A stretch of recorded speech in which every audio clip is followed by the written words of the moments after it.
एक राजा था, उसके 12 बेटे थे। जब वे बड़े हो गए, तब राजा ने उनसे कहा कि तुम्हें अपने अपने लिए एक एक पत्नी ढूंढ कर लानी है। लेकिन वह पत्नी एक ही दिन में सूत काट कर कपड़ा बुने, फिर उससे एक कमीज सिलकर दिखाए, तभी मैं उसे बहू के रूप में स्वीकार करूंगा। इसके बाद राजा ने अपने बेटों को एक एक घोड़ा दिया। वे सभी अपनी अपनी पत्नी खोजने निकल पड़े। कुछ ही दूर गए थे कि उन्होंने आपस में कहा कि वे अपने छोटे भाई को साथ नहीं ले जाएंगे।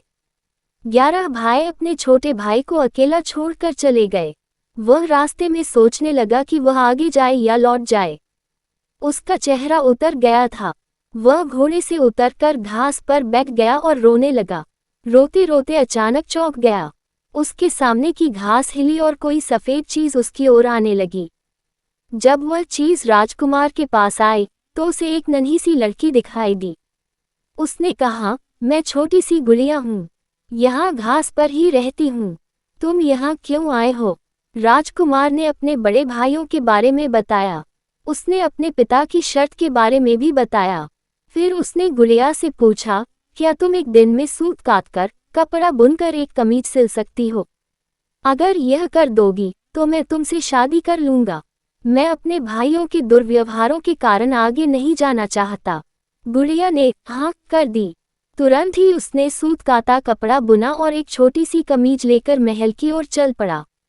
जब वह महल में पहुंचा तो उसे शर्म आ रही थी, क्योंकि कमीज बहुत छोटी थी। फिर भी राजा ने उसे विवाह करने की अनुमति दे दी। राजकुमार गुड़िया को लेने चल पड़ा। जब वह घास पर बैठी गुड़िया के पास पहुंचा, तो उसने गुड़िया से घोड़े पर बैठने को कहा। गुड़िया ने कहा, मैं तो अपने 2 चूहों के पीछे चांदी की चम्मच बांधकर उसमें बैठकर जाऊंगी। राजकुमार ने उसका कहना मान लिया। राजकुमार घोड़े पर सवार हो गया। गुड़िया चूहों के पीछे बंधी चांदी की चम्मच पर सवार हो गई। राजकुमार सड़क के एक ओर चलने लगा, क्योंकि उसे डर था कि कहीं उसके घोड़े का पांव गुड़िया के ऊपर न पड़ जाए। गुड़िया सड़क के जिस ओर चल रही थी, उस ओर एक नदी बह रही थी। अचानक गुड़िया नदी में गिर गई, लेकिन जब वह नदी के अंदर से ऊपर आई, तो राजकुमार के समान बड़ी हो गई थी। राजकुमार बहुत प्रसन्न हुआ। राजकुमार महल में पहुंचा, तो उसके सभी बड़े भाई अपनी अपनी होने वाली पत्नियों के साथ वहां आ चुके थे। लेकिन उसके भाइयों की पत्नियों का न व्यवहार अच्छा था, न ही वे सुंदर थीं। जब उन्होंने अपने भाई की सुंदर पत्नी को देखा, तो वे सभी जल भून गए। राजा को पता चला कि बड़े पुत्रों ने छोटे राजकुमार के साथ दुर्व्यवहार किया है, तो उसने बड़े बेटों की खूब निंदा की।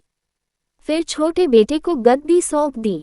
छोटे राजकुमार का विवाह गुड़िया के साथ धूमधाम से हुआ। अब छोटा राजकुमार राजा था और गुड़िया रानी। दोनों सुख से रहने लगे।